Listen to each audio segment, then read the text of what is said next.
That's right, I just made time move forward. That's the type of power I have.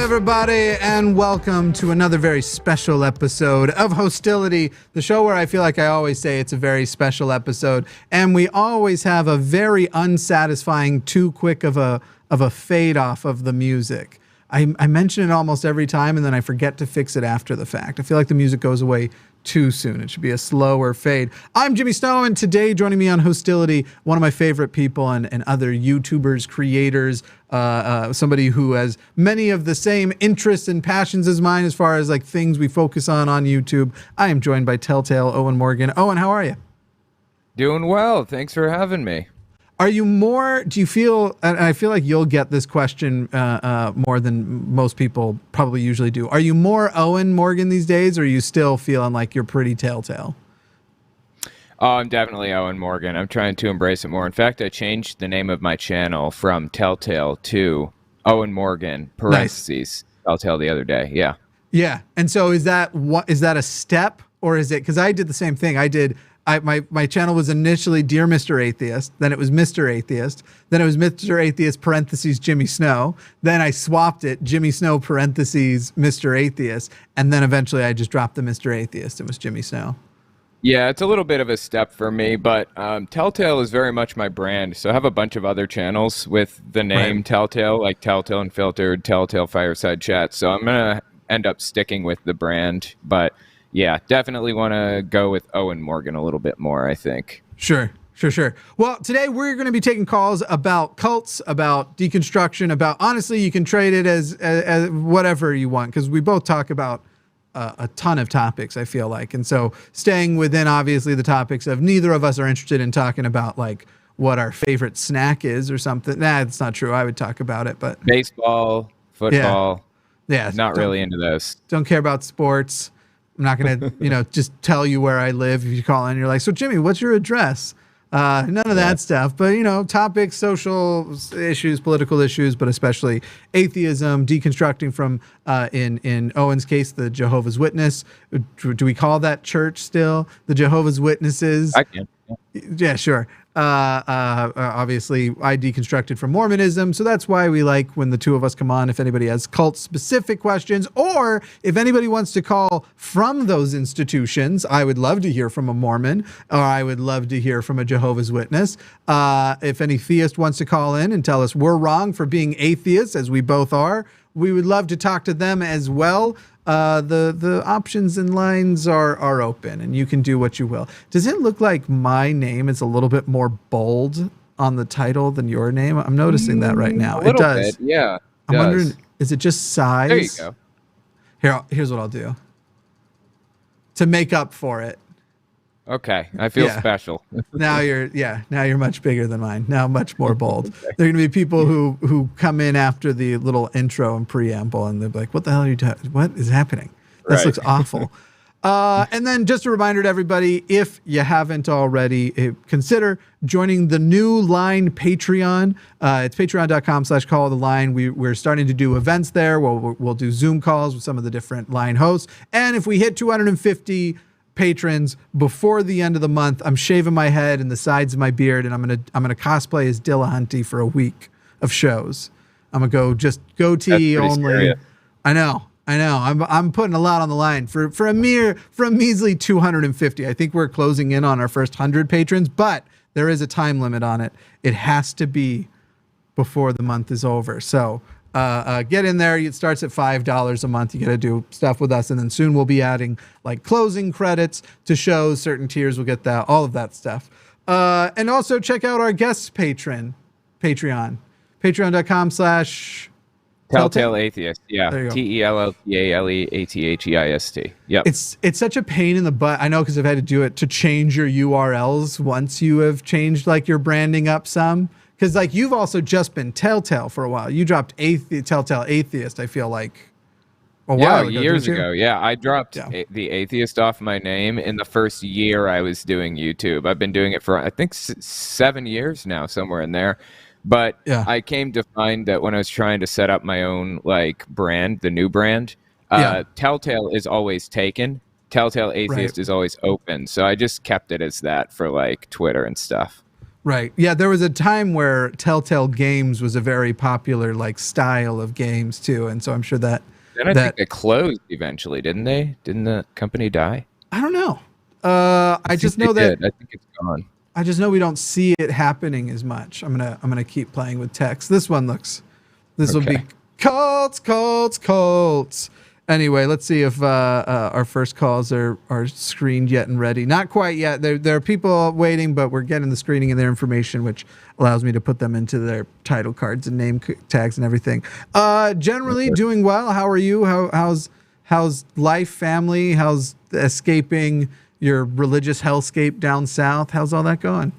Things going pretty well. Of course, I live in New York City now. That's pretty cool. I've lived here for, I think, 2 years now, and I definitely feel like a New Yorker. This place is very, very different from, my experiences with West Virginia. I lived in Florida for, I think, 2 years or something like that also.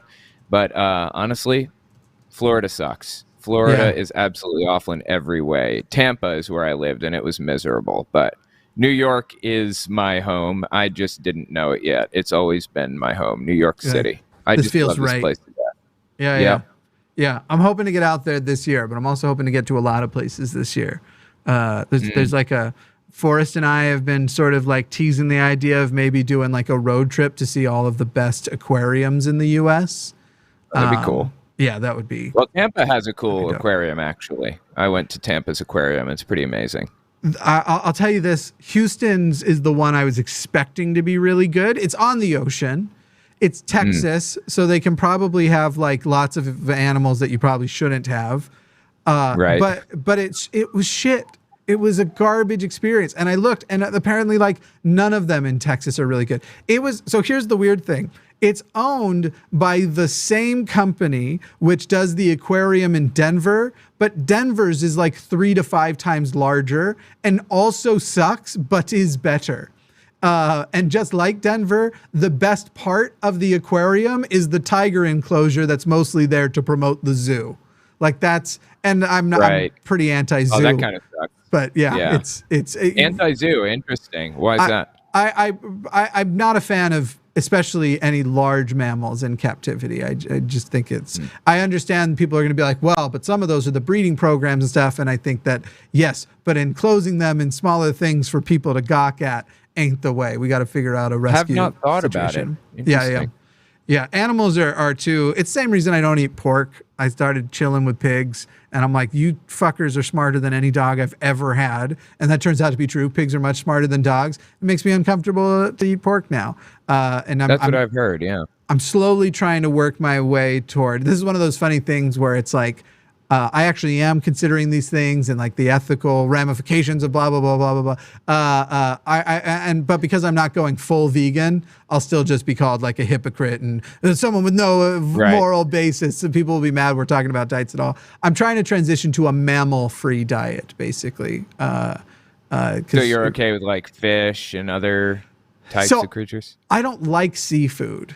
But chicken is fine. Like I eat a ton of chicken, and I've met a ton of chickens. They're all stupid. They're all stupid enough for me. But maybe one day that will change as well. I definitely think the future is going to be lab-grown meat. But I'm sort of like at this position where I'm uncomfortable with, but not going to tell anybody else. Like, oh, you're eating and the number one thing I break this rule for is steak. Every now and then, it's just like that's just the thing I gotta have. I gotta get a sirloin in me. I gotta get those Texas Roadhouse rolls and a sirloin. But yeah, I don't know. I'm trying to at the moment just sort of take mammals out of the diet, and it might go further. That's really interesting. I hate. I personally seafood. Go ahead.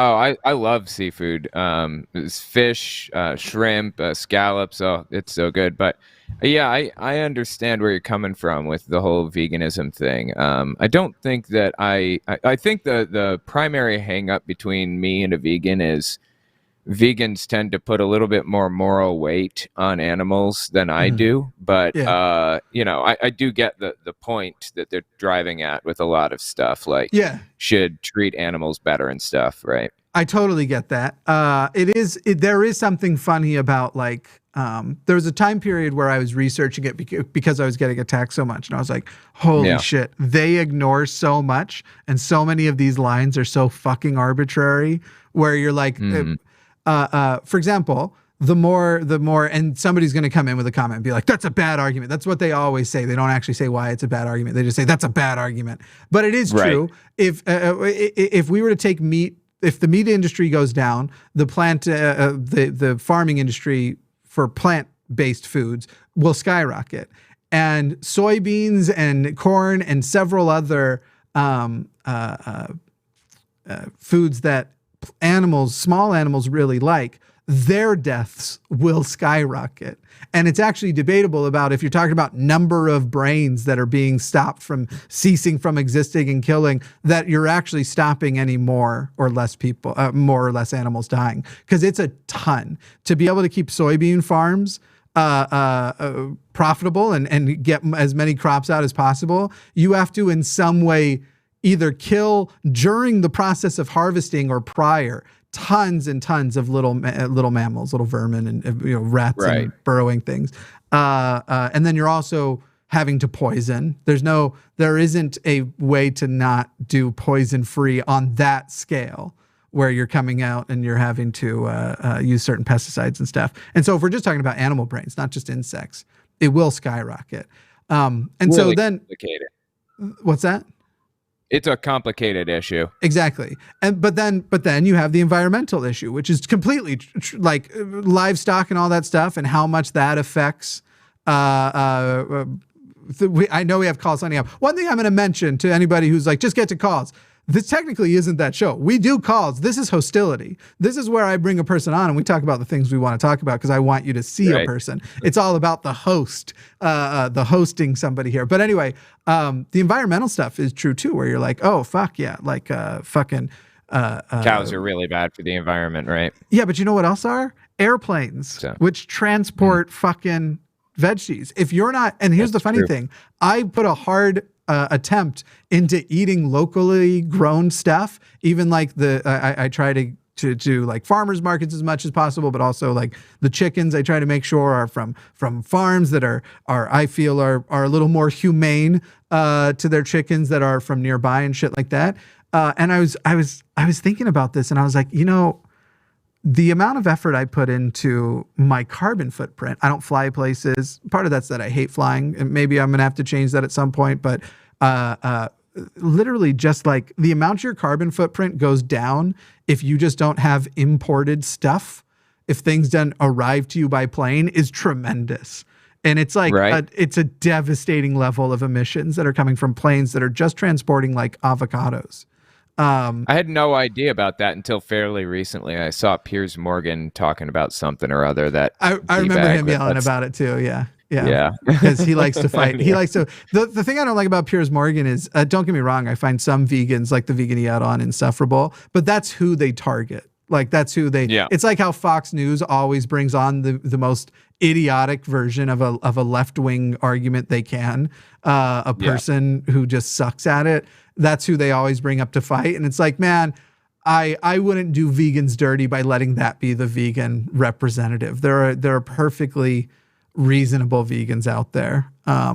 That's true. That's very true. There are. And it's a lot like atheists, I guess. I'm not a vegan. I just draw that moral line in a different place, I guess. Yeah. And I've gotten into it with vegans a lot, but in the past. But it's a mistake to ever invoke veganism on an episode, and here I've done it. It is. I'm sorry for the backlash. Atheists get a bad rap, and vegans also get a bad rap, unjustifiably a lot of the time, I think.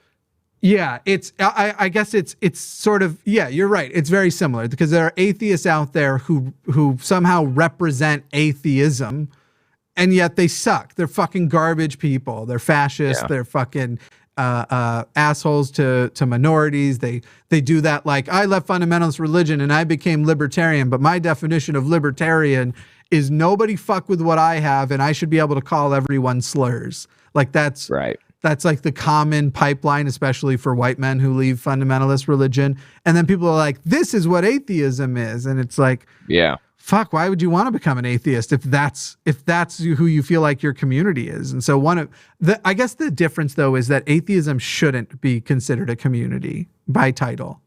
That shouldn't be because it's just too broad. That's not the word anybody should be gathering around. Like when I made our meetup here in Austin, I made it Austin Humanists, Atheists, and Skeptics. And I'm saying you should be all three. If you want to be in the group, it should be all three, not one or even two of three. Though I don't know how to be a humanist skeptic without being an atheist. I don't know how you would do that, two of three, but right. I'll know true Scotsman you. Some people don't really identify with atheism, even though they don't really believe any of this stuff. They still don't want to identify with it. So, or maybe they have some kind of they harbor some sympathies or ideas or whatever. So, right. And honestly, I can be kind of a douche about that, where I feel like internally, I try not to externalize it, but I probably do a little bit of internal gatekeeping that I shouldn't. Where like if somebody, so technically you can believe in astrology and be an atheist. There's no gods in astrology. There's actually ways to draw things out where there are gods in astrology or have it part of other god beliefs. But we'll just say generally you can read horoscopes and fall for that scam and believe that these horoscopes have some great actual wisdom that they're drawing from whatever, and be an atheist. Technically you can do that. That said, whenever I hear somebody who's like, I'm an atheist and I believe in astrology, I'm like, but are you though? But are you an atheist though? Because that sounds, when in reality that's sort of a conflation of not actual whether or not somebody's an atheist. It's sort of what their status in relationship with faith is. And so, I'm in here putting and sometimes I think it looks rude, like I'm distracted while I'm producing the show at the same time as hosting the show. Whereas not too long ago I said, just the other day I came up with this thing. I was watching something on Christopher Hitchens or something, and he said something that made me think of this. Where there is credulity, there will be charlatans taking advantage of it. When people are willing to believe things without question, there will be somebody to step in and fleece those gullible suckers of every penny they own, right? Yeah, exactly. And so I guess veganism sort of hits a similar thing, because veganism, if you think about it, like at its core is these are my dietary limitations. And then you could say like, and I bond with other people over what my motivations for those things are. But that's sort of where like, I know Matt's expressed it before, but I get very frustrated when you meet a person who's like, is your lines where my lines are? And nobody actually is just interested, like, what are you trying to do? Because I guarantee you, I have a much smaller carbon footprint than probably most vegans do. And so if you're really saying it's an environmental issue, and I am conscious of the issue, and I've felt more guilt over the years over things about like animal brains and whether or not they should be subjected to certain things. And obviously I'm anti-zoo, so there's not a way to really do certain types of ranching and animal farming that isn't worse than a zoo. And so I'm cognizant of those things. And it would be nice to meet more of the people who are like, no, I'm glad to see where you are, and I hope you keep developing and growing, because I'm not some idiot who actually thinks that tomorrow we could all make the decision to become vegan and that would work. Right. Like it's even if veganism is the future, it's going to be a slow transition just to keep people alive and out of poverty, because you can't upset the world's economy that dramatically. Quickly. Anyway, all right, we'll jump into calls. Thank you to the people who are sending in super chats. At the end of the show, we will read any super chat of $5 or more and pay for the the hold signals that we've been sending to people for at least 15 minutes now. We pay per minute per call. I don't know if everyone knows that. That's why it's nice to the way people contribute on super chats, cover our bills, keep us in homes. I like that part. I enjoy having a roof. I don't know about you. Personally, it's one of my favorite things. Yeah. The best. When it rains, I'm dry. Fucking love that. Yeah. Just love that. I think I want to start by talking to Brian in Ontario. And I don't know if it was asked and missed or if Brian didn't offer. Brian, I have the wrong tag up for you. Let me fix that. Dan. But, I know. Brian in Ontario. Hello. Did they ask you if you were a theist or atheist, and did you not want to declare, or did it maybe get missed? Nobody asked me that. If you can hear me? Yeah, I hear you. Gotcha. I wasn't asked that, but I am an atheist. Okay, you are an atheist. Okay, cool. And you had a question about cults like QAnon, Mormonism, and the like. Yeah. So go ahead and pose your question. I was watching the previous live stream. I have to pull up who it was with. Sorry. It was with Eve. I forget the full name. Cool. But she was talking about how her parents, I believe, used to not like Trump. But as soon as he became part of the, like, QAnon happened, to kind of do the 180. And I kind of think about doublethink, from the novel 1984. You have two contradictory beliefs that you believe at the exact same time. Mm-hmm. Now I'm talking about this out loud. It's not exactly that doublethink, but it still kind of applies. Do you know if there's any examples of that in Mormonism, where you have two beliefs that you believe at the same time but are contradictory? Yeah, so doublethink, I think, is sort of a popularized, almost colloquial version of the term, or a more specified version of the term cognitive dissonance, I think is. Mm-hmm. Would you agree with that, Owen? Or I would say that's fair. Yeah, and so cognitive dissonance, it's sort of like, it's not necessarily just having two simultaneous beliefs. It can also just be acting in a way that is contrary to your belief and not addressing the hypocrisy at all. And so that's the number one place we see it. There's tons of examples of that. And you were a Jehovah's Witness. Any clear examples of doublethink cognitive dissonance you'd point out? Oh, that's rough. Okay, I'll give one. Let's see. So Jehovah's Witnesses believe that Jehovah is all-powerful and capable of doing absolutely anything instantaneously, but they simultaneously, believe that they have to pray over and over and over again. The more prayer comes through, the more willing Jehovah is going to be to fix problems. Like Jehovah's Witnesses in Russia that are being jailed because they're Jehovah's Witnesses or whatever. They say if you pray enough, then Jehovah will let them out. Like, isn't he all powerful? Can't he just snap his fingers and be done with this entirely? But, none of those questions ever cross their mind. They just hear they're supposed to pray for the Jehovah's Witnesses, and just like that, it's resolved. Yeah. It's really weird. And there's a thing in Norway. Say again. The only way I can see that working is if Jehovah has sort of priority list, and the more you pray, the higher you go on the list. But yeah, right. It doesn't really make any sense from a logical perspective, seems to me. But there's a thing going on in Norway right now where they're getting their religious status removed because they break families up, basically. And I was just watching a governing body update that said, you got to pray for our brothers so that we'll be reinstated. And they got reinstated temporarily. And they were like, look, it worked because we prayed. It's just a perfect example of cognitive dissonance. Makes no sense. Yeah.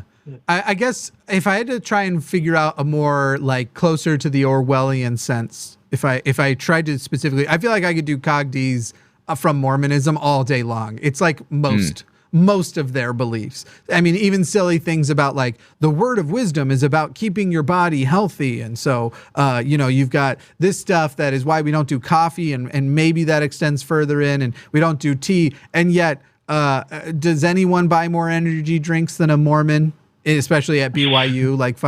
There's that shit where they're just putting poisons in their bodies. The way they pray for nourishment and strength at activities where they have refreshments, and the refreshments are just Krispy Kreme donuts. And like, please bless, this will nourish and strengthen our bodies. That sort of stuff's like the silly stuff. If you wanted to go more Orwellian, I guess I'd probably go up to their, like, you'd have to engage with their propaganda and say, like, okay, probably an example would be their views on false prophets, and the whole idea of, like, the Pope is a false prophet because he says he's speaking for God when he doesn't. And anyone who claims to speak for God when they're actually speaking for themselves is a false prophet. But Brigham Young was speaking as a man, not as a prophet, when he said, God told me the penalty for interracial marriage should be death. But in that scenario, but right there, he was speaking as a man.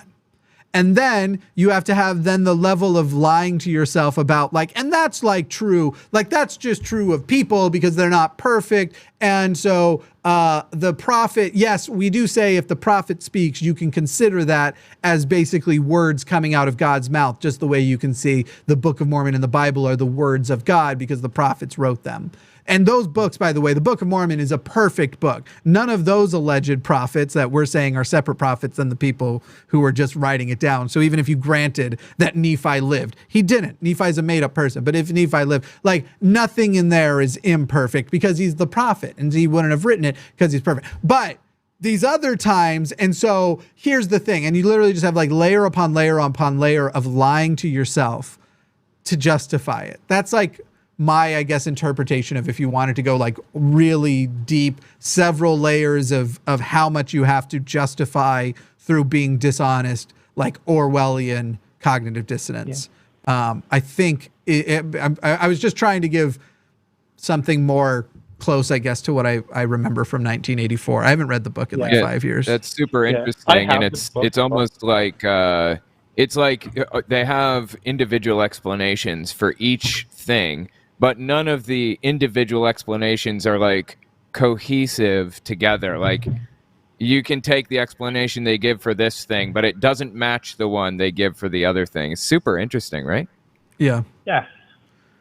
Yeah, I would even say Mormonism's embrace of Donald Trump, because most Mormons now do like him. I guess I should say American Mormons. And the fact that Utah went from like having such a heavy number of people vote for Evan McMullen in 2016 to basically universally going and enthusiastically going for even my own dad who wouldn't vote for Trump in 2016 and had lots of good reasons not to. Basically just threw them all out the window because he's like, well, I like the way that he's poning Nancy Pelosi. Like he surprises me since Romney was so opposed to him, right? Yeah. And that's been interesting too. Romney's still in his seat, but we'll see what happens when Trump runs against him. But yeah, it's Romney was like, they thought a sort of presidential messiah coming, the way they revered that Romney was going to be president. And there were some people who deeply thought like this was actually going to be the completion of what Joseph Smith began when Joseph Smith ran for president, not realizing that he was totally going to, if Joseph Smith had won, his plan was to install in a total authoritarian theocracy. Yet they act like they think the Constitution is a holy document, despite the fact that Joseph Smith wanted to take a big old shit on it and then light it on fire. But anyway, there were Mormons who were like, you know, Joseph, we probably just misunderstood what was going on. And this is basically the fulfilling of a prophecy. And then Mitt Romney loses and they're like, well, you know, I didn't say those words though. And by the way, we were never racist. So stop saying we were racist. All those times that we said all those racist things, those were jokes. Or actually you made them up. You're a liar. Those didn't ever happen. You have video, doctored videos. So it's also that level of just nothing we ever did was wrong. Just ridiculous. Yeah. Yeah. Yeah. What the fuck is Evan McMullen? Somebody asked in chat. Sorry, go ahead. I don't really follow American politics that much. I followed it from 2016 to 2020 because it was just a shit show. Mm-hmm. But because I'm Canadian, I kind of have to. I kind of follow my own politics in my own country. We just follow American politics because what happens in America kind of rubs off on Canada. Yeah. Like Not just Canada. Because they're so close. We used to look outward toward like Europe and go, man, won't it be nice when or European politics and Canadian politics, like finally America like meets those standards where the middle is actually the middle, because America has effectively ran as a right-wing country for the last, since its inception almost. Since before its inception, it's ran, this place has ran as a right-wing country. And we're very excited for all of that to change. And now it's flipping, where all of these countries are, our fucking little fascist infections that we have are injecting themselves overseas and over the border. And so, yeah, it sucks. I'm sorry. Concerning that, like, it is fine. It's just the nature of things. I'm still kind of concerned that, like, if America was to somehow collapse, like, I don't think that's likely, but if it was, I live close to the border, so it would be a kind of a scary thing. Yeah. Okay, so if they want to just march into Canada, and yes, they probably could. So, okay, so what you're describing, the biggest thing that would be a problem is if there's a period of time where there needs to be refugees from the United States to Canada. Because most people don't know this. Like 90% of Canadians live below the state of Maine. That if you look at the United States, on one side of it, you have this chunky thing over here that's where New York and Maine and stuff is. But above Montana, Washington, North Dakota, you have this line, and that line's a parallel. It's one of the latitude lines. Latitude? Yes, latitude lines. For a second, I had to remember my latitude is fatitude. Yeah. Same here. And that line crosses, and then there's parts of Canada that's actually below that line. And that's where 90% of Canadians live. Most of Canada is unlivable. So people who are like, well, if things go to shit, I'll just retreat to Canada. Canada doesn't have room. They have like one state's worth of room for all the refugees. They will run out of room if we're having to flee. So I'm planning to go to South America or New Zealand if I ever have to flee. New Zealand's awesome. New Zealand would be great. And so like, Canadian housing market is also, I also want to say fucked, because of, I'm just quickly write down, a bunch of foreign investors, most of them from China, just buying up the real estate market in Canada, and prices just skyrocket. Yeah. Like, and we didn't quite have the dip in prices that happened in 2008 in the U.S., so it just kind of kept going up. And if we're refugees kind of coming into Canada, where else they find a home if they can't afford anything? Yeah. Authoritarian countries are somewhat taking advantage of how terrible capitalist systems are for their own financial gains and investing in other places, and giving current day millennials and younger just a clear window into why capitalism sucks, which is why for the very first time, millennials are the first generation that are getting more left-wing with age. Every generation prior got more right-wing. The older they got, we're getting more left. I heard that. Yeah, it's very exciting, I feel, because it means that we might all die before we see things get better, but it means that there's a future where we actually try out everybody taking care of everybody in a democratic way. It's very exciting. I am pretty young. I'm 19, turning 20 in June. Mm-hmm. So, I went through like an edgy right-wing phase that thank God I moved out of that. Yeah, we all been there. And, yeah. And I was getting slowly more and more left-wing. Yeah. Like, as years go by. And it's like, yeah, I mean, and by the way, my world politics don't necessarily reflect when I say I'm leftist, I'm saying like we got to hit these basic things for everybody. We have to guarantee that we as a species can make sure nobody doesn't have healthcare, food, and a roof. Like we have enough to make sure. Capitalism sucks because you literally produce things for people to live, but they only get to live if they can pay for it. Literally, you can have your water shut off in America. Like, that's fucking nuts. that your water can ever insane. be shut off because you are a month behind on paying it or whatever. Water, the most basic fundamental thing humans need, you can have it shut off. That's fucking insane that has a capitalist incentive. And so I don't know. That's that. But as far as my personal life goes, like, I'm very small L libertarian. I want everyone to leave me the fuck alone. When I moved, I say I live in Austin. It's not technically true. I live close to Austin. I live in a tiny little town. I can see cows out past my backyard. They're not in my backyard, but my neighbors are cows. My dream one day is to own a ranch and probably have a pretty traditional looking relationship. Not traditional in the you don't have any choices here, but I like the masculine feminine setup. But I want that to be my partner's choice too, right? Not necessarily a woman, but I'm most romantically attracted to feminine people. And like, as far as how I would live my life, it'd be like, whoa, that dude literally is like whittling during the day, tending to his ranch, which granted, I want to be a rescue of some kind. If it's in America, probably foxes. But, go out on horseback during the day, have me come on in and have an ice cold beer, except beer is disgusting and I don't drink. I feel like you could describe my ideal life with a country accent and everyone would assume I'm a Republican, but it's about, I'm very small L libertarian. Let everybody do whatever the fuck they want. You're getting old. That sounds like an old person's assessment of what you should want, right?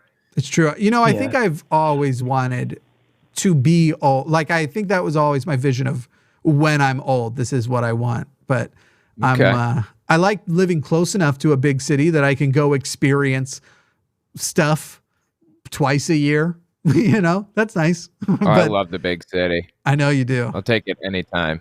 I know you do. Who said I'm insulting my neighbors? Oh, because I called my neighbors cows. I meant literally I have cows for neighbors, it wasn't a mean thing. Anyway. I think I've gone on too long of a tangent already and am now boring people. I want to do one more thing before we move on. Go ahead, Brian. You mentioned healthcare. It's like people tend to think like, oh, if you are to give us healthcare, who would pay for it? The rich. Yes, it's probably not simple just stopping tax havens, but if you actually made an effort, you could get that money. And wait to probably be a bit longer. Because in Canada, it's not even technically the rich. It's society is paying for it. Because guess where the rich got all of their fucking money from? Like, it's equalizing the predatory nature of these fucking industries that can convince a person to buy things every year that they don't need to renew every year. Fucking, like, if we actually started taxing Apple and the like, and these ginormous companies, it's not. It's very much less as people perceive this, like individuals having their money taken and redistributed. It's an equalization of society. It's That's more what I was referring to. I just didn't know how to say it any other way. But for sure. And on the waiting times, it's like, yes, the longer he can have. That's because the people who need it more are prioritized than you just going in because you have a runny nose. Yeah. So it's like that's not like a life-threatening thing. If you have a life-threatening illness, you will get it right away. You will not have to pay for ambulance. You will not have to pay for like anything, basically, because the government covers most of it. Yeah, which you are the government is the thing. That's the stupid thing. Humans are the government in a democracy. It's not coming from nowhere. Yes, you're paying for it some way, in some roundabout way. But anyway. Yeah, that might involve like generally higher taxes, but it's kind of like a different nature in here. Like people will say, "Oh, I'm fine with paying high taxes. It means like go some kids who needs brain surgery." But we can go ahead now. Sorry. No, you're good. Thanks, Brian. Welcome. Thank you. Have a good one. The other thing that's wild is the short-sightedness of everybody now who's still defending, like, no, we can't expand social programs and everything. You're like, dude, how are you not paying attention to trucking jobs have less than 10 years? That's the number one occupation, and we won't need it anymore in 10 years. Right. Because between any trucks we need won't need drivers. And people are like, well, you'll still need people to fix. Right. For every 20 drivers lost, you might gain a new mechanic job. Like, it's not pretty interesting. 1-to-1.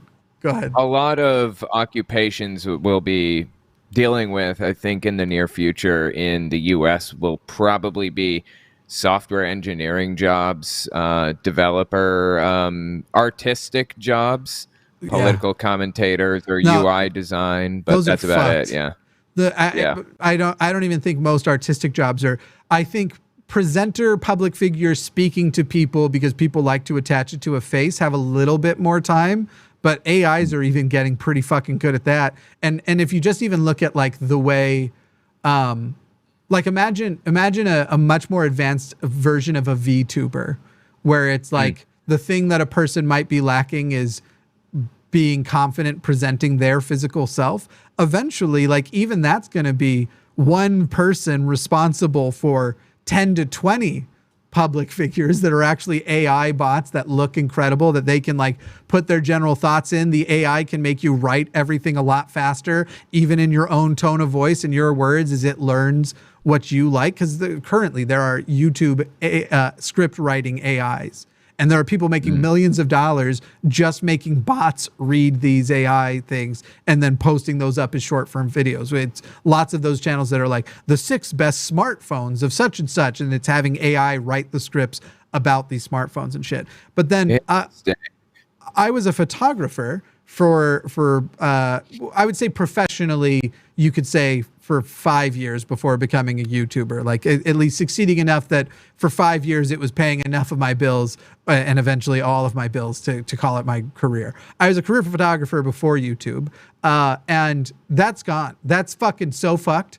I'm putting the number at 98%. 98% of people who are photographers now won't be in the next 10 to 20 years, who are successful career photographers. Look at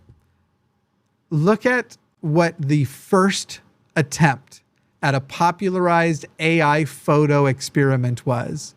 Their first attempt, this thing that took over Instagram for like a month, of people just going like, hey, Instagram, or hey, AIbot, here's a couple of my photos. Make me look like I'm in a Lord of the Rings film, or make me look like this, or make me look like that. And it became and now you see across platforms, people are using their AI generated photo as their profile photos, which means you can take shitty photos with your own phone. And right now, the technology already exists. People just aren't utilizing this way. Instead of, let's say, the number one thing I made money off of was like real estate agents and people who wanted their face on their business card or a bench or a billboard. And so it's like that. It's of the very standard headshot style of just being like, yep, sort of deal. And then you've got the text around. You can now just set up your phone and fucking click, maybe give it a couple angles, but it really probably only needs the one. But maybe give it a couple angles so it can build your whole face accurately. And that style would be easy to tell a robot, hey, I'm going to do a billboard. Here's some reference photos of me. Make a non-noisy, so take all the ISO out of this stupid picture I made with my phone. Make a non-noisy, high definition, very professional looking photo. And that's what's going to go up on the billboard. And the fucked up part is it's going to be better than like 70% of the photographers you could hire. But it doesn't even have to be that. The AI only has to be better than about 50% of photographers to be able to put almost all photographers out of business. Because if you can do it for $20 with an AI and it's not as good as what you could pay for $800, but it's close, it's like not terrible. It's still very good. It still looks very passable and very professional. Who's going to spend 40 times as much? It's literally the photographers that are going to survive are going to be the photographers whose name is what matters to people. That could be. I'm not completely convinced, though. I think photography will stick around. I'm not saying it's going away. I'm saying it is going to weed out 98%. There will be even if you think about like event stuff, for example, and this is people always like to try it. This is the field that I followed because it was my career. People aren't aware of the shit that's replacing that already. Like all the experiments that are happening with 3D cams that right now they're doing shitty VR shows in. future photographers aren't going to be photographers. They're going to be the transports of little robots. And you're going to go put these globes looking things that have sensors on all sides, not even necessarily photo cameras, can be different types of sensors because it can actually build a better photo out of 3D data than actually taking in the image, that have these sensors on all sides. And your whole job will be methodically placing it. And then it's going to be able to build a better image that is still accurate to life than anybody's able to create. It's going to just be...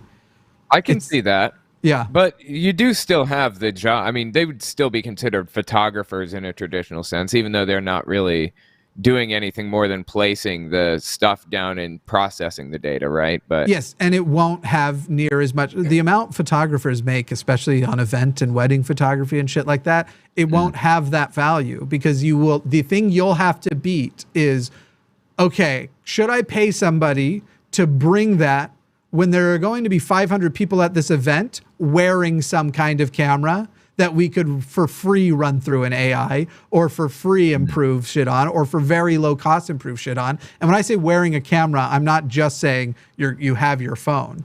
Like Apple's now getting into the AR glasses game. We're going to see that announcement this year. And before long, a pair of AR glasses will look more like what Owen's wearing than what current things look like. The best you could expect is a giant pair of ski goggles right now. You'd look ridiculous, and that's still a problem. But yeah, it's fucking crazy. I've still got to do a video about it. I downloaded and paid for that AI that is always being advertised on Twitter that you can make your girlfriend. I was going to do a video. Which one is that? What was the name? Do you remember? It's in my phone somewhere. Let me go find the app because I'm planning to make a video just to be like, this is what you're up against. Replica is it, and it's like one okay, that you can talk. I've just had casual conversations with it so far, but you can apparently like get very romantic or very sexual with it. There's people make fun of it on Twitter because apparently you can request nudes from it. I'm very excited for this end of it. But yeah, it's and you can do phone calls with it. You can do video calls with it. And so that's a future video I'm planning on doing when I have the time. There's some other guy on the back end reading all these messages and looking at all these texts that people are sending and stuff. Yeah. Hey, by the way, if you just spam, please answer calls. I might not, just to piss you off. Again, Tuesday's show is more about the host, but we do answer calls. It's more about who we're hosting and what we're doing and what the fuck we ever want to talk about. Was about to jump back into calls, but just because one person keeps spamming it, I kind of want to talk about AI for at least 2 more minutes. Okay. Yeah.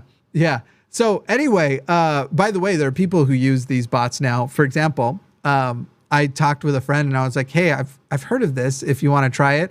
And it ended up working great for her. She's a sex worker and she doesn't know very well how to do the, like, you can pay me for my time, and how to sort of go, I think it was Replica that she used too. This was like 3 or 4 months ago, but she's a sex worker who isn't good at doing the back and forth chatting. And I was like, you know that there are sex worker bots. There are sexting bots now. And she ended up getting one, and she'll plug in what other people say and then use the response that the bot uses to form her own and be like, oh, okay, that's what an algorithm has determined a person is trying to get this kind of response. So people pay for sexting, and she basically personalizes. I know there are people who are going to be like, that feels unethical or wrong or fucking whatever. It's literally sex as a job, homie. Like, fuck it. Don't try and take people's tools that make it easier away from them. But hey, that's super interesting. You could go the Andrew Tate route and just have your boyfriend respond to these people pretending to be you. That's true. That's true. Well, but that's another thing is like, did you fuck around with these AI photo things that were so popular? You should try out some of them because it is crazy. I use it for woodworking. I don't use the portrait one. I don't remember which name it is. I have a whole folder of, but for woodworking, I'll be like, I have this idea. I kind of want to see like charcuterie boards all look like this. Like, what's an idea of something that has this sort of woodworker style as a modern made out of this wood? And you can put all these things in and it'll just give you a bunch of examples. And I've used that as my starting point a bunch of times now, where I'm just like trying to think of like, I haven't decided yet on a final design, but I'm close. And I've been sketching out a design for an entertainment center to go in my living room that I'm going to build out of walnut and maple.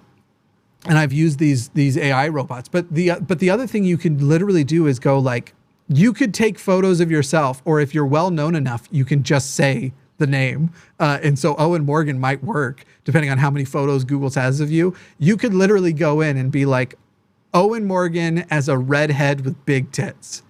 And it'll give you like a beautiful, and you can then like take that and make that, if it gets 3D accurate enough. Right now it still looks somewhat portraity. Some of them look very realistic. But if you can make it consistently look that way, you could make an entire fucking like fake sex worker woman persona and be doing that on OnlyFans and be like, all right, that character, give me pictures of her feet.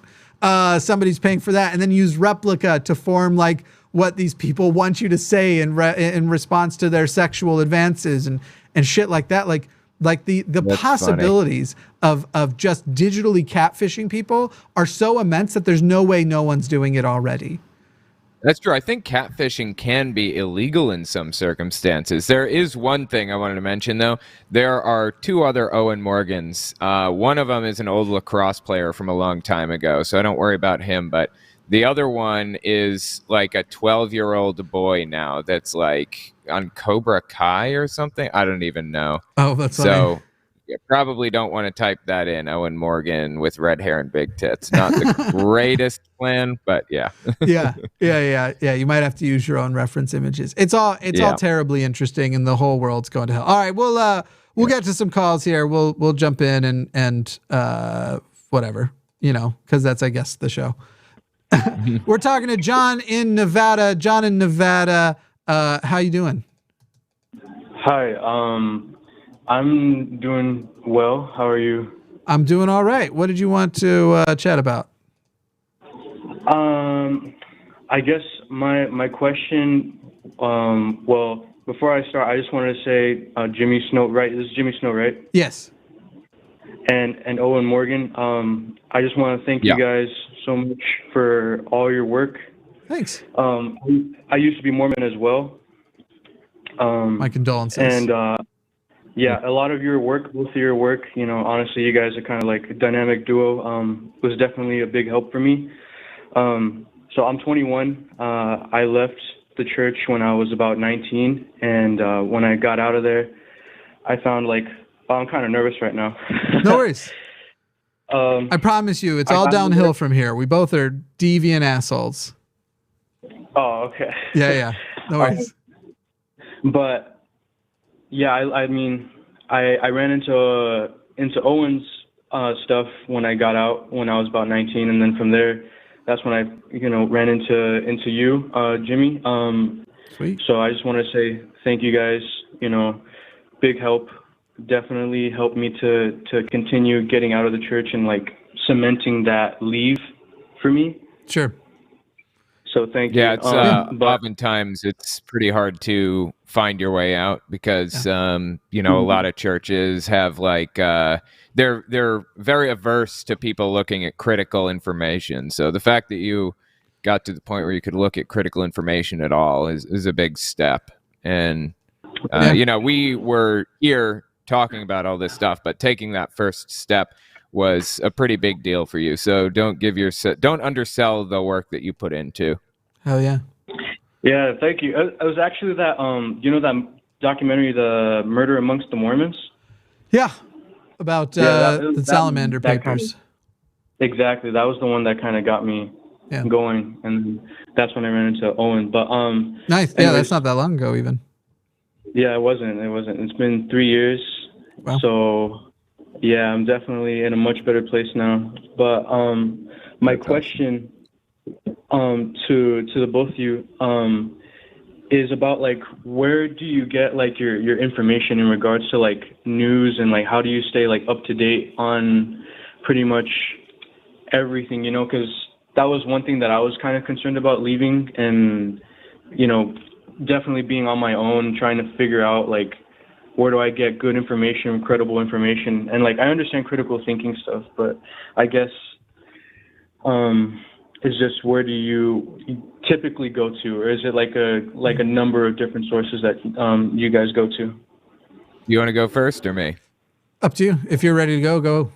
Go for it. Okay, I can go. Yeah, I usually I hear a lot of stuff on Reddit. So if there's some crazy thing going on, I'm subbed to like the r/xjw subreddit and a bunch of other subreddits that tell me about this stuff before it actually, really breaks. But I listen to David Pakman, and if it's a really big thing, then he's most likely going to cover it. But when it comes to like covering stuff on my channels, I'll usually go to jw.org to get like any news that's happening with them or the Caleb and Sophia videos for Jehovah's Witnesses. I also go to Ron Filipkowski's Twitter account and Hemant Mehta's Twitter account, the Friendly Atheists website, and places like that. Those have been really, really useful to me in the past. Yeah. Okay. I watch all the mainstream CNN, MSNBC. I'm just kidding. I will put news on whatever I feel like on the day, but I put very little weight into anything. Like I like several personalities who are on, for example, CNN, but I also go like, y'all are paid to sensationalize the most mundane shit, and that's really frustrating. So I'd say most of my news, as a starting point, usually comes same places, Reddit. Obviously, I see what people are talking about based on what pops up in Twitter and stuff. But then as far as like trying to find what's actually reliable and stuff, that's always a challenge. There are tons of sites that I've got my little folder of things. I'll often start somewhere like the failing New York Times, as Donald Trump would call it, the failing New York Times. But moving a lot between both mainstream and independent news and trying to find the things that aren't being talked about, and putting purposeful effort into those sorts of things. Because obviously there have been giant protests that no side of the government have wanted people to actually be very aware of.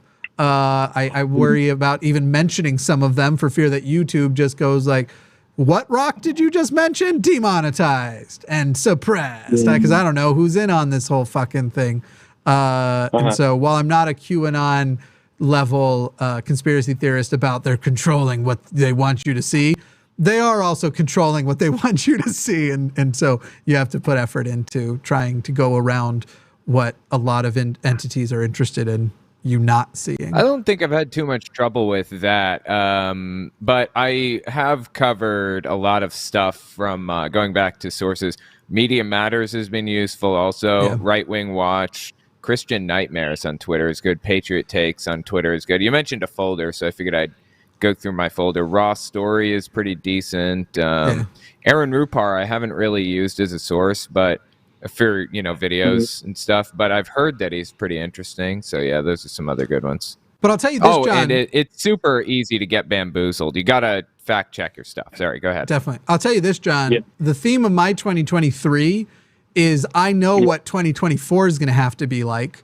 I know what that presidential election is going to be like, and I know I'm practically going to be living in the news and living in commentary and then forming my own and sharing my own. My guess is that right now, while the Jimmy Snow channel, it's not on hiatus. I'm just posting a lot less over there right now. 2024 comes around. It's probably going to be, you'll see most of my content there.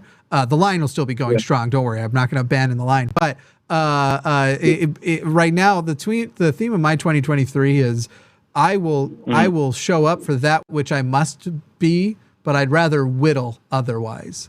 I don't actually whittle, but I would work. But I am actively trying to, and I understand why Owen isn't. Owen's a fantastic, prolific commentator on these things. Right.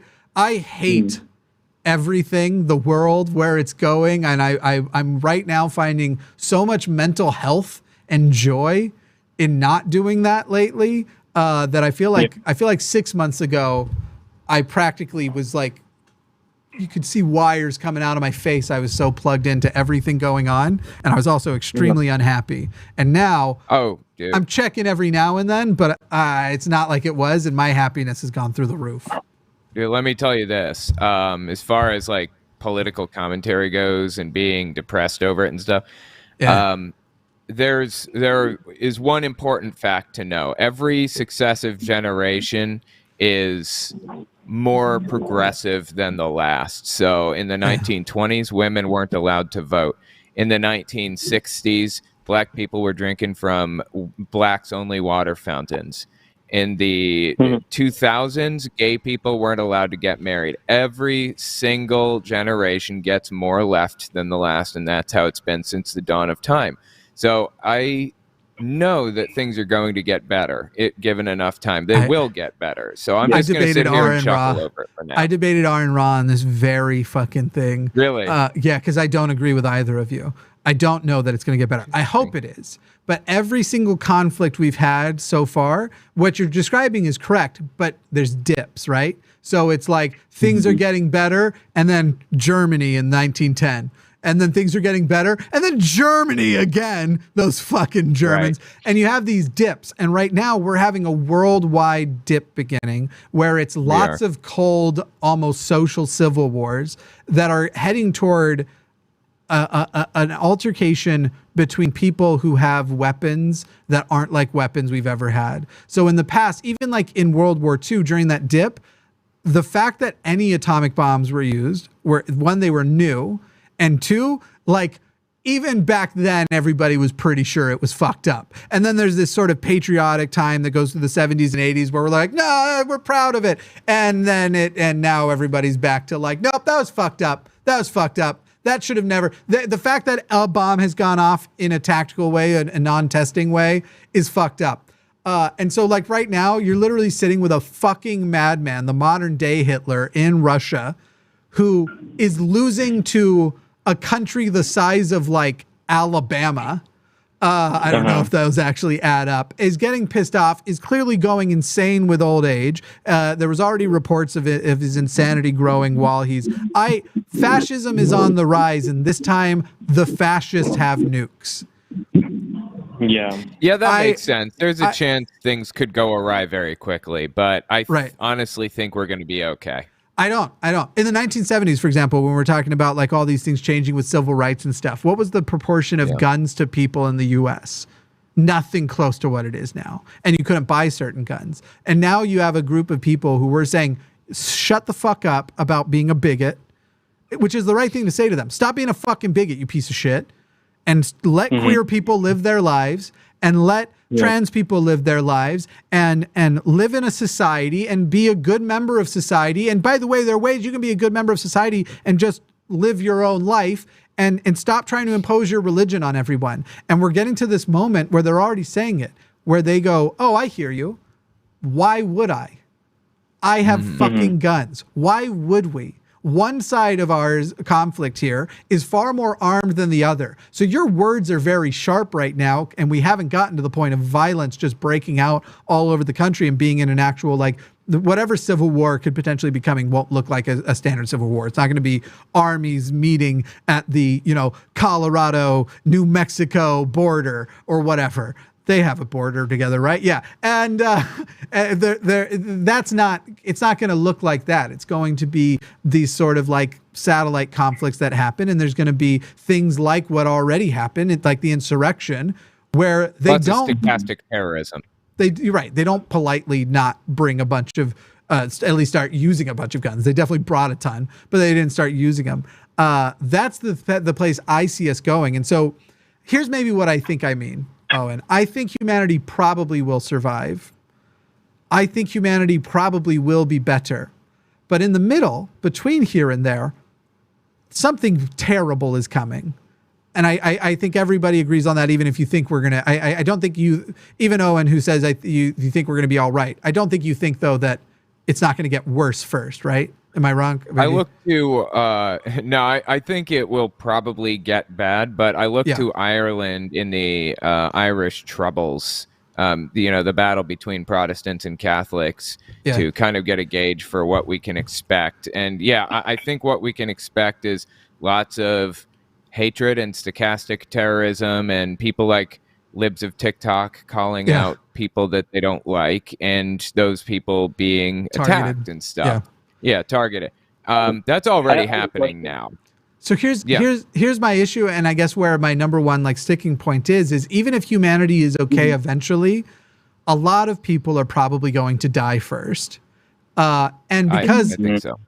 because I'm a public figure, calling out the people with all of the guns. Don't get me wrong, I've got a bunch of myself too. That's how far left I am. You go left enough, you start getting more guns. Yeah. Eventually, as these things come out, I don't know that I'm not one of the people who's one of these casualties of humanity. And look, I get it. For the greater good of humanity, if that's what turns out to be necessary, there's something where I go like, well, that's the world. What are you going to do about it? And it's better to die standing up for what you believe in than to live in silence. But at the same time, from my individual perspective, when I die, the universe ends. Because I will experience no more universe. My entire experience of the universe only exists as I'm alive. And I'd like that to be later.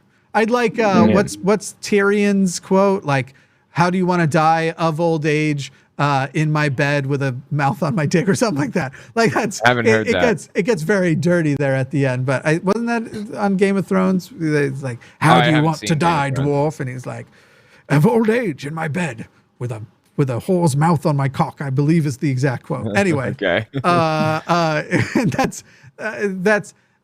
And for me, and for everybody, the universe ends when you die relative to your position. And I'd like the universe to not end sooner. And I'd like to be able to live a happier and longer life and all of that stuff. And so it's sort of one of those things where it's like, nah, man, I don't think we're going to be okay. Because I think a lot of people who are good and deserve long lives are going to die or be damaged, traumatized. There's a whole, death isn't the only thing and not even necessarily the worst thing that can happen. And it's sort of like being before the Holocaust. I'm not saying I think it's going to be Holocaust level, might be, but right. I'm not, I mean, with nukes definitely could be, but it's like being before the Holocaust and knowing that something like the Holocaust could happen, but knowing that on the other side of the Holocaust we'll be okay. But are we okay? Like we still live in the world where the Holocaust happened.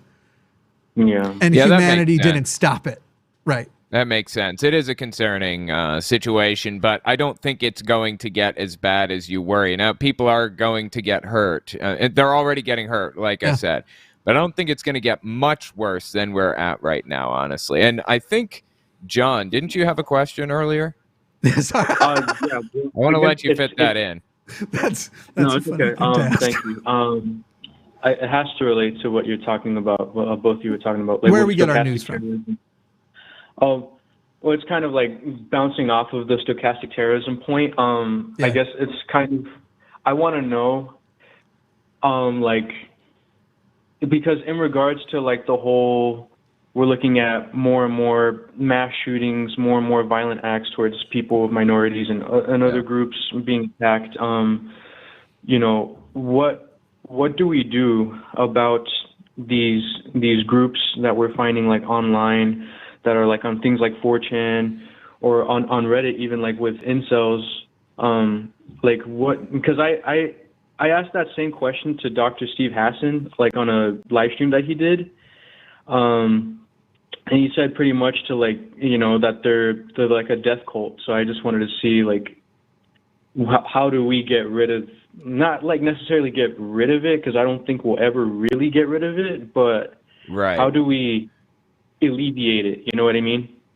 Well, it's complicated. I think we can't really rely on the government to take any concrete steps here. But if the government was completely under my control and I was like the president or something, I would say we should expand education on the subjects that specifically that they propagandize about. Like, you know, they're on 4chan, they're huge fans of like Hitler and Hitler ideology and iconography and stuff. Talk about what was so bad about that, like create new programs designed specifically to, you know, explain to people why World War II was so bad.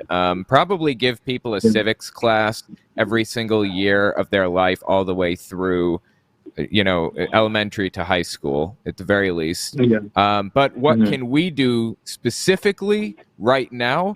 I think what we can do individually is follow what these people are doing and the groups that they're attacking, like Boston Children's Hospital and others, and donate to their GoFundMe pages to help them get out of these bad situations that they've been put in. donate to them to help them. That's my advice right now, specifically for us. Yeah, I agree. I think the thing that's fucked up and why I don't see it not getting better before it gets worse is that the answer is, Owen already mentioned it, the only answer is education. But it can't be forced education. So it has to be, forced, it depends on what your definition of forced, because some people think curriculum is forced education. Right. But like an elective? You have to, here's the fucked up thing, man. A lot of people see an effectiveness of bullying, but bullying actually just makes you feel better. And the people who change, you can't trust the change is authentic. And so people on my side need to learn the lesson just as much as on the other side, that bullying doesn't really work. Even as I'm going to go roast people on Twitter tonight. So I understand there's some things that some people would call hypocrisy. I'd say there's nuance to all of these things, and I exist somewhere within that gray area. But I get it though, yeah. The sad answer is we have to win with better ideas that we bring to people and try to appeal to their empathy. And that's something that feels very not satisfying because it's a slow burn. It takes a much longer time to do. And then you get these assholes who literally sit and go, wait, shit, there were things that they were telling people they were equal starting back in like the 70s. And now all of these people think we're bigots for saying they're not. So now we have to take down things like critical race theory, which is their cover for actually going back and trying to rewrite basic civil right ideas. It's all fucked up shit. And so unfortunately, until we get to the literal point of war, where it's literally, I mean, war in its traditional sense, the war has to be of who has the better ideas and why. And we are not fighting against people who play fair. So it's all fucking garbage. I guess that's another question though, the follow-up to that. If both of you had the opportunity to like interview right-wing commentators like Ben Shapiro or Matt Walsh, would you guys take that opportunity? Interview or have a conversation / controversial, a confrontational discussion? More likely a debate. If you could debate them, would you? Yes. I would too. Depends on whose channel it was on, I suppose. I don't want to kind of put them up on mine necessarily, maybe. But Matt Walsh or Ben Shapiro, I would put on my channel. I wouldn't put Matt Walsh on my channel. No? No, but I'd put Ben Shapiro, or sorry, not Matt Walsh. I wouldn't put Matt Powell on my channel, but I would put Matt Walsh. And I would have the conversation on my channel or his channel, and I would do the same thing with Ben Shapiro. I think I would too. A follow-up to that would be, what can we do about Ben Shapiro and the Daily Wire gang? Well, it's just what we just told you. There's nothing, we can't march there and tell them start giving out leftist talking points. We have to beat them. And and there's no guarantee that who is right wins. I'm not positive that the fascists will lose. But you have to am fight. A lot more confident that the fascists will lose. And now, is it going to be like we may have to go through a rough period of time? Yeah. And I think we already are right now. But I don't believe that that fascists are going to win and it's going to turn into a third world war like we saw with Hitler or whatever. I don't think that's going to happen. Maybe I'm wrong. I'm wrong. But yeah, like I said, find the people who are being targeted the hardest by stochastic terrorism through Matt Walsh, Libs of TikTok, Tucker Carlson, and the others, and donate to them. Help them. Raise awareness about what's happening to them, Yeah. That would be my advice. And people, even really gross, awful people, are capable of being won over. I just saw yesterday that apparently Keemstar is becoming very vocally pro-trans, which is really he's awful. He's just an awful, awful human being. And apparently a lot of people are just happy to forgive everything else because he's pro-trans, which I'm not so down with. But at least he's being very vocally trans supporting, and that's very nice to see. Did you both hear about the thing with Andrew Callahan from Channel 5 News?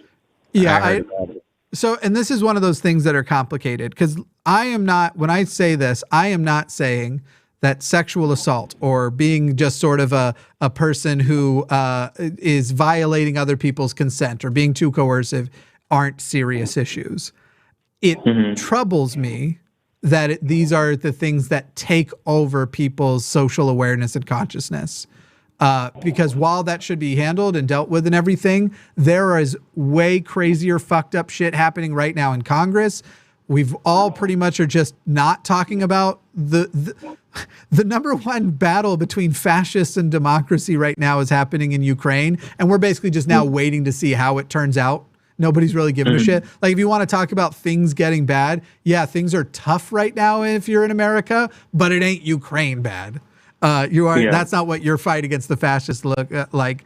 And so I'm sitting here going, like, I don't watch almost any other YouTubers that aren't woodworking channels or spiders or snakes or like animal content. Like that's my YouTube consumption. So my awareness of Andrew Callahan began when the controversy began. I didn't know about this person prior. Same. I hadn't really heard of him. I'd only seen one other interview with the guy, which is his interview with Jacob Chansley, the QAnon shaman. That was about it. But yeah, I don't really know a whole lot about the situation. Sounds like he released a video basically saying that he was sorry that he hurt anybody and that he was growing. That's basically what I saw. So if that's true, then fantastic. Yeah. And I guess to follow up with that would be, my question is, like, when it comes to things like, things like sexual assault or, things like rape, or when there's some sort of controversy going on with a public figure, do you think that there's ever a point, and I guess we can use Andrew Callahan as an example, do you think that there's a way for him to kind of bounce back from this whole thing?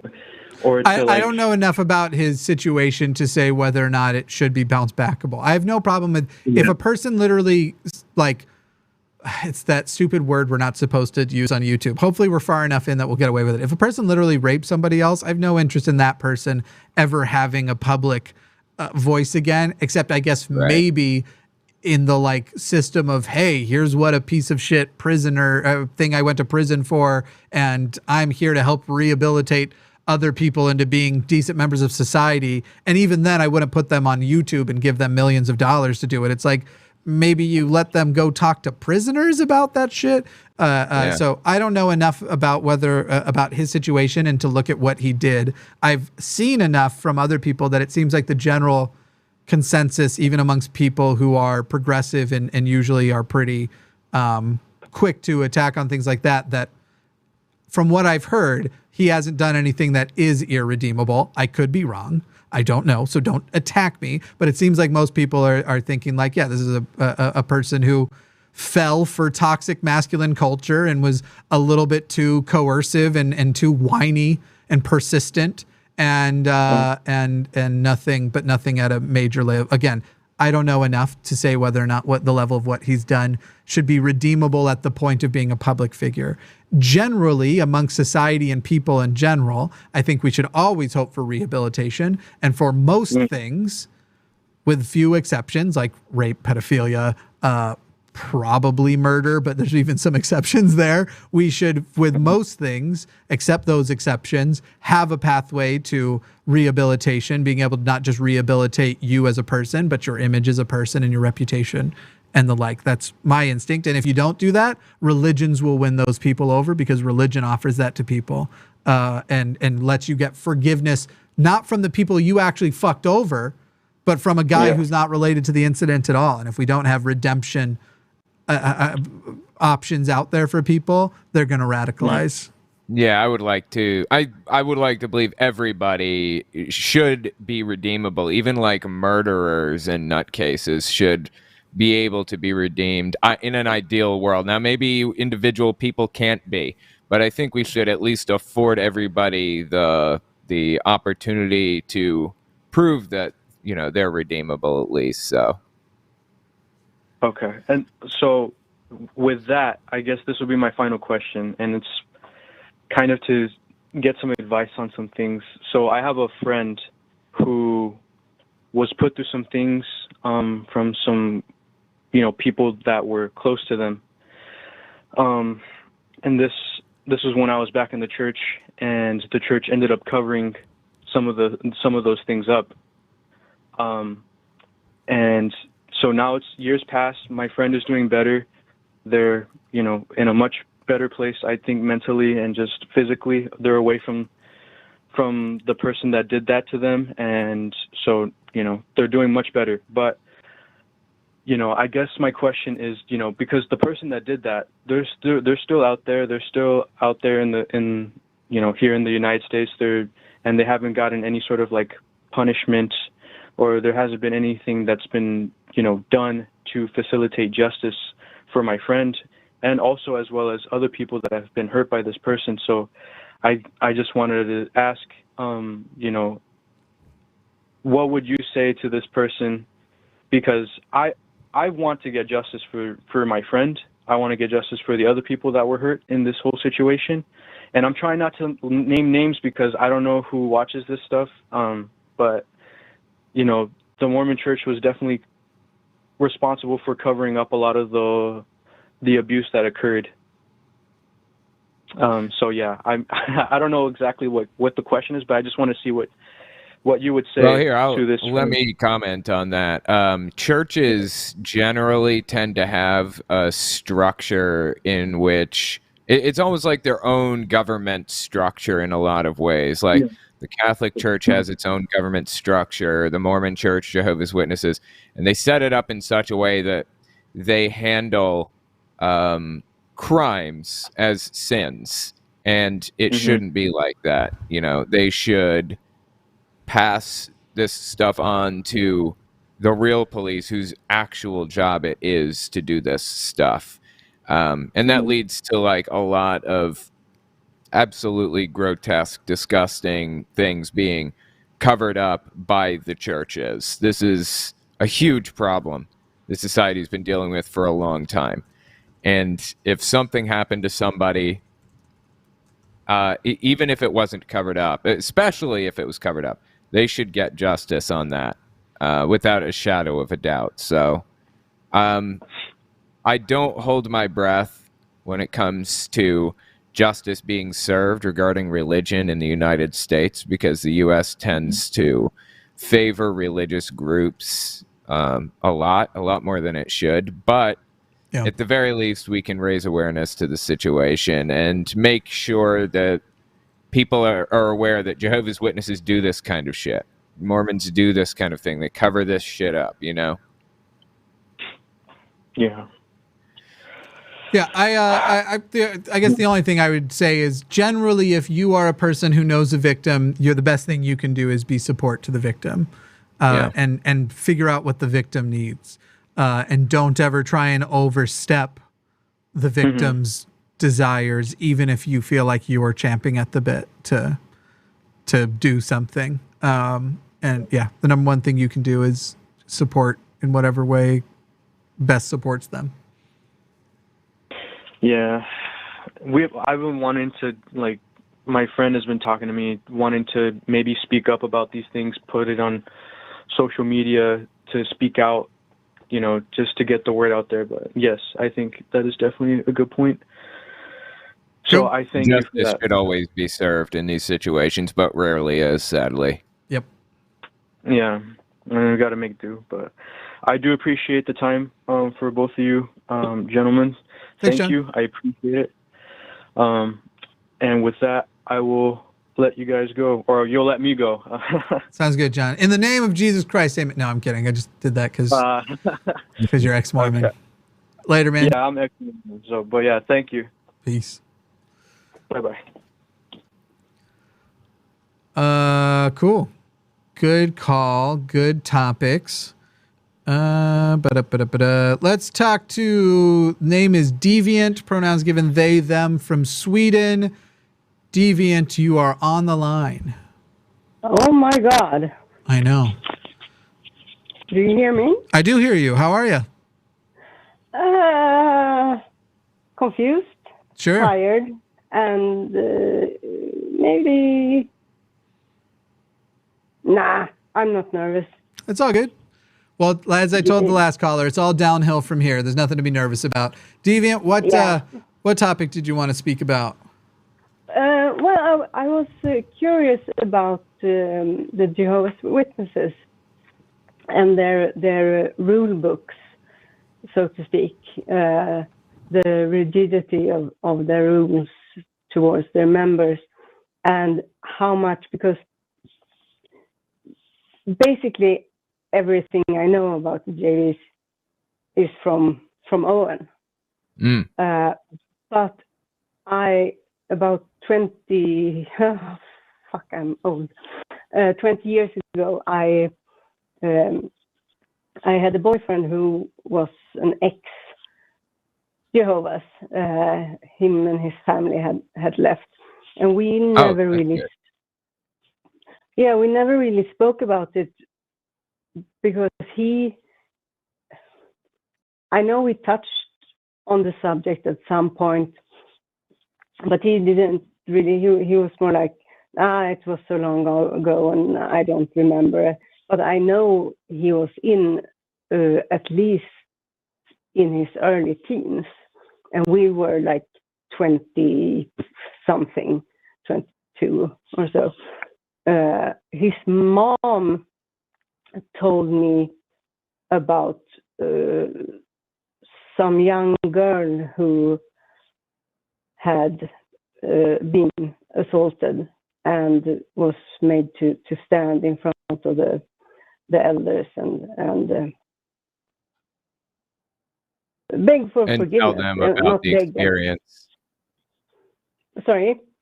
Tell them about the experience and stuff like that. Yeah, and also take the blame for. And this guy was man.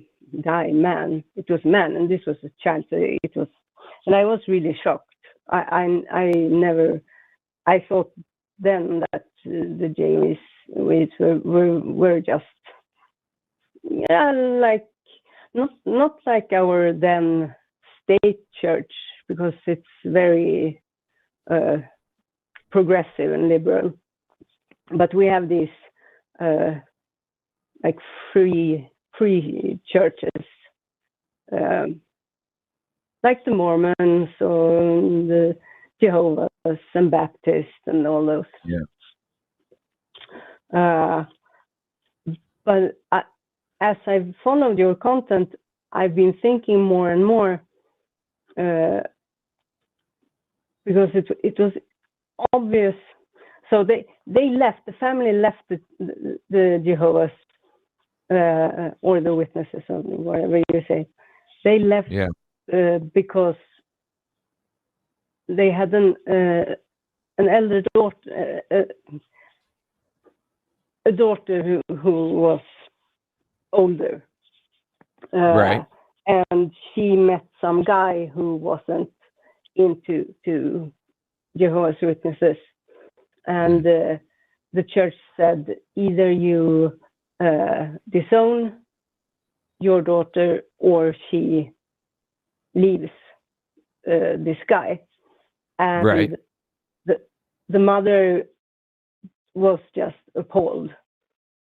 She wasn't even going to ask her daughter to do that. She thought it was disgusting. So they left the whole family and never looked back.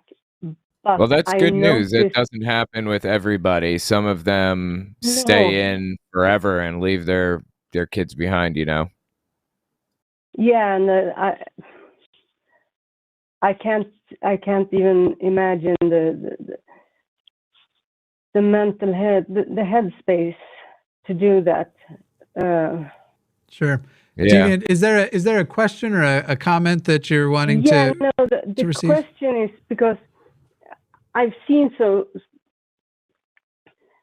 saw issues in him, in my then boyfriend, and I'm wondering now. I've started to wonder if it could be related to the Jehovah's, which it would be if the rules were as rigid everywhere. So how uniform on an international from country to country. I mean, they have the elder.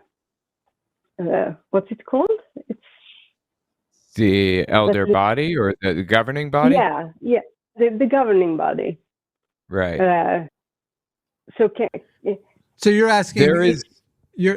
Are you asking whether or not the issues that you were facing with this guy are systemic to Jehovah's Witnesses, or if they come from somewhere outside? Is that basically the summary of your question?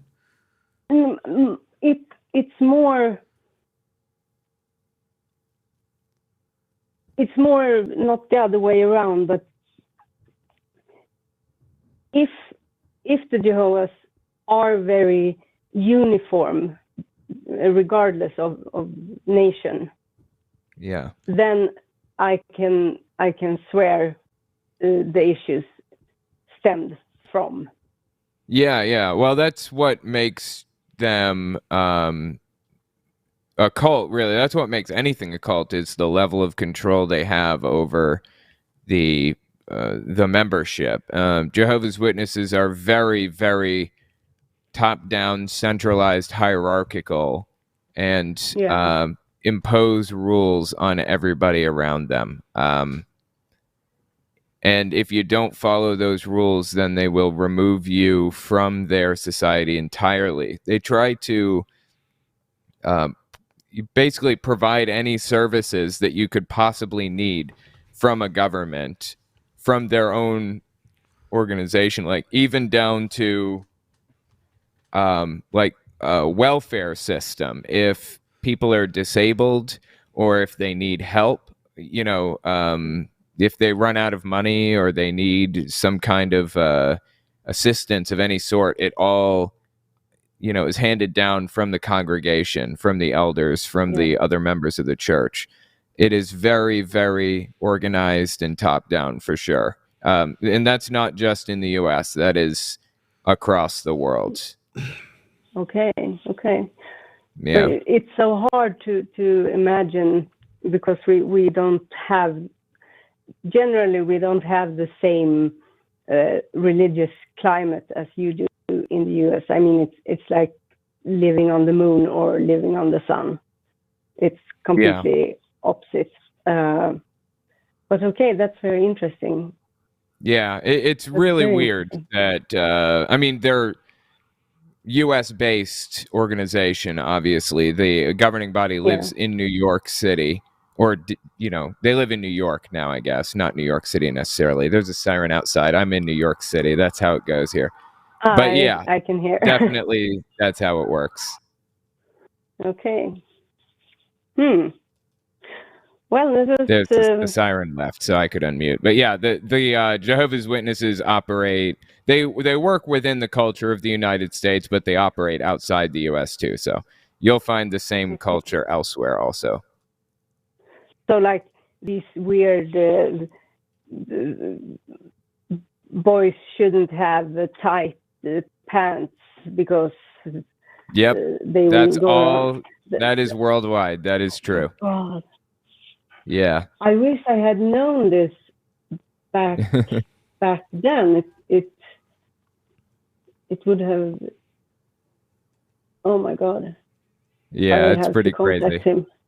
But it was the best relationship I've had. It wasn't good, but it was the best I've had. And he's a nice guy. Yeah, Jehovah's Witnesses tend to be, they all have very similar personalities to each other. They tend to be very pacifistic and calm a lot of the time, most of the time, not always, obviously, but yeah. Oh yeah, that's him. Yeah. And he was the first in his family, in all of his family, to go to the university, to have a higher education. And he mentioned this thing about the window washing. Oh yeah, that's weird. They all seem to be in that occupation, right? Yeah, I laughed when I heard that from you. That's funny. Yeah. All right, Okay. Deviant, anything left before we move on here? No, I'm Thank very you. pleased and very happy to have gotten the answer. Cool. Yeah, thanks for calling in. Yeah, good talking to you. Yeah. Have a jolly good evening or morning or whatever it is. Yeah, it's getting Will to be do. evening here shortly. Thank you, Deviant. Okay. Bye. Bye. We've got one more call. We'll probably try and take it a little bit quicker because we're already getting close to time here. But we've got Jody in Arizona. Jody, and that's the wrong one again. I'm tired, y'all. Jody in Arizona. Go ahead. Hey, how you doing? Just fine. How are you? I'm hanging in there. All right. Yeah, I'm very familiar with Owen. Cool. And Awesome. I've listened to a little bit of you. It's Jamie, right? Jimmy. Jimmy. That's Yeah. it.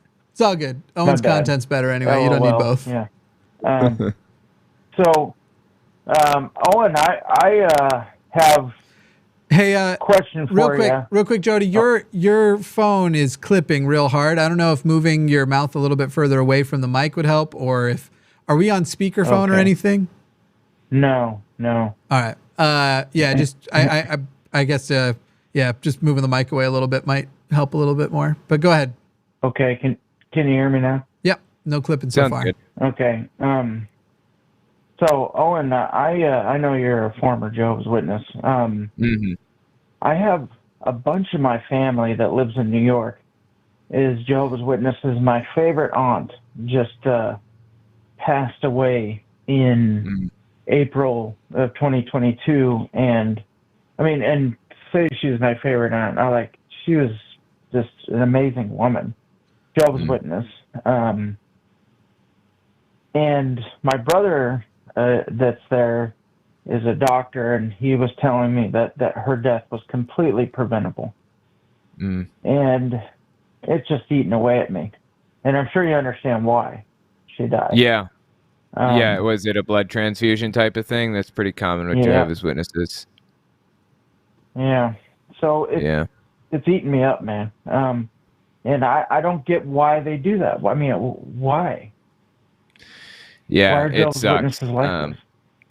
As you know, back in the 60s, 70s, 80s, 90s, we didn't really understand science as well as we do now, especially like medicine. We didn't understand medicine as well, Now it's come to the point where we make medications out of like blood fractions and all kinds of really incredible, elaborate things that we've done with blood and blood transfusions and stuff like that. And they've had to move off of this a little bit over time. Like, will you allow organ transplants, for example? Jehovah's Witnesses didn't allow organ transplants for a long time, but not because it was blood related. It was because they believed you took on the personality of the donator. That's a different story. Anyways, they also ran what would you call like a series of articles in their magazines listing the people who died because they refused to take blood transfusions. They did that for years in the 90s until they realized how absolutely terrible that looked on them. Over time, they finally moved off of this and moved to a position of you absolutely under no circumstances can you ever take a blood transfusion, but you can, if you want to, you can take blood fractions or maybe take medicine that's derived from blood, and you might have to answer for that later. So they've slowly moved off of this little by little. It's still obviously banned taking transfusions, and a lot of people die from this every year. But I think at this point, it's almost like it's something that they simply couldn't back off of because so many people died from it by now. That's just what it seems like to me. Well, I find myself, I'm not a super hateful guy, but I find myself hating Jehovah's Witnesses now. And when I see them, you know, I'm rude to them, you know, get the hell off my property type of stuff, and I don't want to ever see you and your stupid bullshit again, you know. And I'm not a rude guy. I really am not.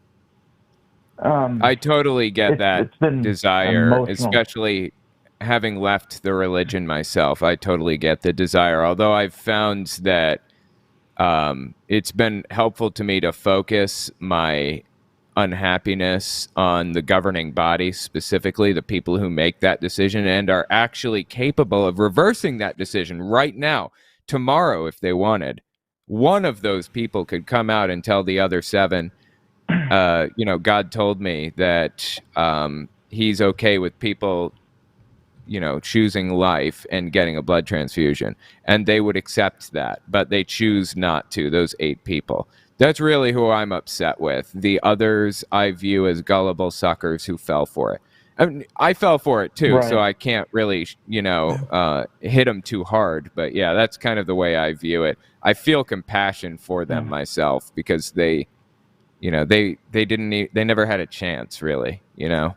Yeah, you definitely want to work on where your resentments lie, because if you take it to the individual prior to anything else, granted, you know, if it's a person on your property there to proselytize, it's not as though nothing has happened, but but at a core of what is considered bigotry is when you hate the person, basically, for some characteristic, regardless of that person itself. Now, it's more complicated when you're talking about very indoctrinated people that you can accurately predict what they're there for, but you definitely want to work more on where those resentments lie. Also, knowing from being a Mormon and what that religion's like, and being fairly certain this crosses over, it doesn't, what you're doing makes them feel more justified.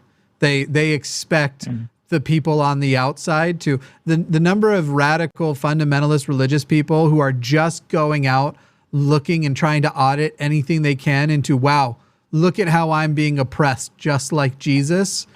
In a way, you're playing the game. If they don't get to talk to you, they would rather have an asshole no than a polite no.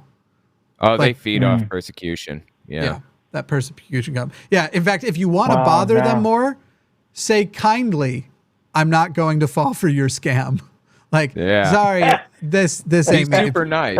Yeah, very, show very the outside world isn't like this. Yeah, I was very polite when I rejected the last Jehovah's Witnesses at my door, while still saying something that was sort of sternly like, never, no way. Yeah. No. You just tell them, put you on the do not call list. Yeah, that works too. Well, and Owen, you already know about me because I'm a Roddenberryan, right? Gene Roddenberry. I've asked you, you know, what's your favorite Star Trek series? Oh, was that you? I remember. Yeah. Yeah, that's right. I'm Joe Daddy. Yeah, I'm Joe Daddy. Okay. And I'm concerned because I'm constantly donating, asking you stupid questions, because I hope you make enough money doing this, because I love your videos. Right. And if you weren't doing them, I'd be like, Jesus Christ, what the hell is life all about? Yeah, I appreciate that. Yeah, stupid questions are always entertaining to me, especially that I think I went on like a 15-minute rant about my favorite Star Trek episode. Or something like that. Yeah. How about you, Jimmy? Jimmy, what's your favorite Star Trek series? Don't say you don't like Star Trek. I don't dislike Star Trek. It's sacrilegious. I just never really got into it. So, you know, I really like Zachary Quinto separate of everything else. So I'd say the movies with Zachary Quinto playing Spock. Yeah. Yeah, he does great. I'm all about Star Trek. So if they have new characters playing Star Trek, I think that if everybody in the world watched Star Trek, the whole world would be a much better place. I wish that was true. I know there are a lot of incels who like Star Trek, though, my guy. I'm afraid. Yeah. That's true. Well, I'll let you guys go. Yeah, sure. I appreciate you. Thanks for calling. Yeah. Thanks, Jody. Have a good one. Yeah. If people took the values to heart that Star Trek embodied, then it would be a better place. That's for sure. Yeah, I know there's a lot of stuff that was ahead of its, or should I say, so much of it was ahead of its time. Yeah, not that one though. That Star Trek was more like not as good. But yeah, the next generation was great. Didn't it feature the first interracial kiss on TV? It did, and there was a lot good about it, but I never actually watched that Star Trek. But Kirk was more like Donald Trump than anything. He was like sleeping with everybody, and right. The actor, you mean, or the character? No, character slept with aliens constantly. Well, that's just slut shaming what you're doing. Yeah, I mean, it's true. No, he was more like off the cuff, and he would just get in fights over nothing and stuff like that. Like, there's a lot of bad stuff about his character. Yeah. But the next generation really embodied a new progressive era, and it was really fantastic. Sure. Is that where Picard came in? Yeah, that's Picard. I love me some, what's his name? What's the actor's name? Patrick Stewart. Stewart. Oh, boy, dude. I love me some Patrick Stewart. Do you know what's sad? Just the shit. We probably will have to be, I mean, barring some unforeseen event, we probably have to live through him dying. And Ian McClellan. Yeah. I don't want to experience either of their deaths. I'll say, and they're both getting up there. They're both getting up there. They are. It's there. Many of their friends have passed. Christopher Lee died. It's just. Dude, how old is Patrick Stewart anyway? He's got to be 75, 80? You think 83? I think 83, but let me double check. No need to wonder. Just loaded up our question gun. Let's go answer hunting. 82. He'll be 83 in July. Okay, 82. Yeah. Wow, that was an incredibly good guess. Is that a guess or did you know? No. I knew he turned 80 roughly 3 years ago because I remember him turning 80. So I knew he was above 80. It was guess adjacent based on knowing he was over 80. Yeah. Okay, that makes sense. Ian McClellan is 83. William Shatner is 91 years old. Jesus, dude, that's crazy.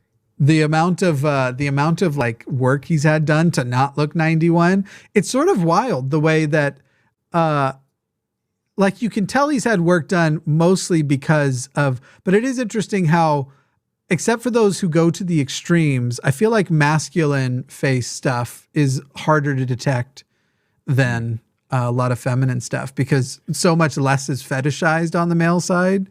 So it's usually like just trying to Botox away things or maybe tuck in a chin or whatever. Whereas I feel like all the detectable stuff that's done with like feminine facial stuff that we see actresses get, it's because they're socially pressured into doing these much more fetishized looking things. And so you see, that's true. You see kind of extremes. I don't know. Have you seen the Bogdanov twins? You ever seen those guys? Yes. And my brother, or Kenneth Copeland.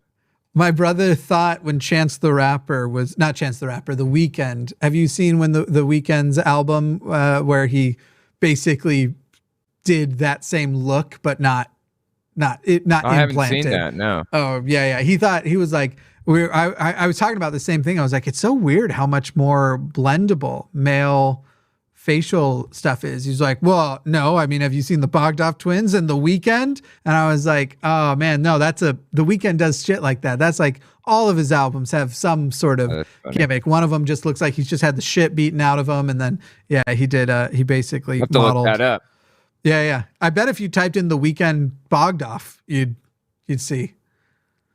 Now, the weird thing about them is that they insist that they didn't do anything, right? The Bogdanov twins. They were actually really attractive if you look at them before plastic surgery. They were fine-looking guys. I don't know why they did what they did, but that's deeply disturbing. I feel like that suggests a type of dysmorphia. Because that often is the case. Like it's funny because I'm quite overweight. Not the most overweight I've ever been now, but I'm quite overweight. And yet my experience of feeling and being disgusted by my body size is like not very significant. Whereas back when I was underweight, because of like little things that my brothers and my dad would say, and I'd like notice that there was, and I'm not kidding. I was like 6'3" at the time. I've lost an inch in the last decade, but I was 6'3" at the time and like 160 pounds, and was like, I would look at myself and be like, I'm fat. I gotta keep working out. I gotta keep, fucking fasting. Dysmorphia is fucking crazy. It'll get you. Yeah, I know. Yeah, we talk about all of the important issues. Anyway, we're going to move on to Super Chats, then the show will end. Please, if you like supporting these shows, this Tuesday show, HOSTility, it's basically a sort of like a lot of the other call-in shows, but I just like to bring on people who I like, who I admire, who I think people need to hear this person more and see this person more. And we have this platform that is very nice over here. And because we have an array of hosts, we get to expose people to more than the average channel of our size. It's very frustrating that we have only 77,000 subscribers when we perform as a channel at the level of more like 250,000 subscriber channels often do. So I'll also take this point to mention that you should subscribe if you haven't already. Consider becoming a patron over at patreon.com/calltheline. Thank you to David and Ilya, and I think maybe even Jess might have jumped in for call screening today. Thank you to the people in the live chat who were modding. Yes, that is correct. I'm 6'2" now. I lost an inch of that 6'3". And if we get to 250 patrons by the end of this month, I'm going bald. I'm taking the sides of the beard off, and I'm cosplaying as Dillahunty for a week of shows. So go become a patron. It starts at $5 a month. And the bigger thing is, the reason why we're doing the Patreon stuff is we have a bunch of goals. Some of them are huge and some of them are little. One of the first goals is going to be getting an audio engineer hired, both to improve the audio situation for these shows, but also to be able to have a podcast form of all of these shows. So if that's something that you're interested in, because a lot of people request it, starts at $5 a month, and we'll be able to hire those people. And Patreon is nice to have because YouTube ebb and flows much more dramatically than Patreon does. You can predict a little bit better what your Patreon numbers are going to be month to month versus your other shit. Anyway, send in your super chats, $5 or more. We will read them on the air, starting here today with the Gay Agenda, who sent $5 and says, wow, it's the two humans that helped me out of Mormonism. That's nice to hear. Yeah, I think we've both noticed thematically that we've had a lot of crossover audience over the years. Yeah, totally. I see the Gay Agenda on all the time. That's right. I push the Gay Agenda all the time. Totally. Let's see. Somebody asked about hiring Aron Ra. Whoever I hire will be local. It'll be a person who I have physical access to.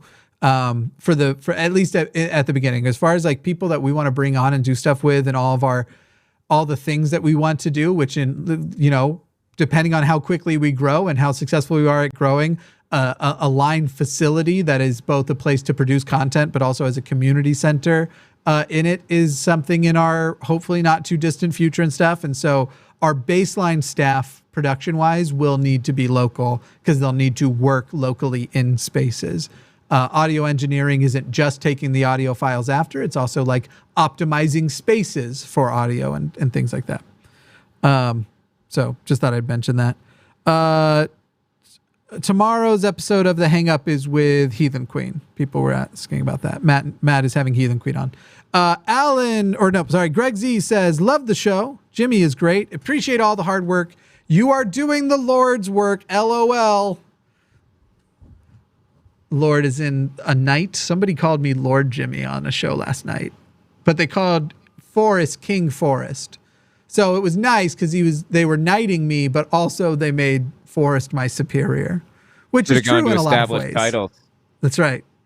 Which Lord are we talking about? Which Lord? Anyway, on to the next. Yep. Send in your super chats, $5 or more. Support the shows that you like the most so that we can make those shows happen more. HOSTility is kind of the funny one because it's a different guest and not the people routinely see. So it's one that especially live doesn't get as many views, though in the days following it often makes up. So if you like the show, you want to keep HOSTility going, support the show, and send in a $5 more. Alan says, my ex-Jehovah's Witness wife left the Jehovah's Witnesses. What are your two vastly different experiences with leaving? Disassociate and be shunned, or fade and still speak to family? Man, mine's neither of those.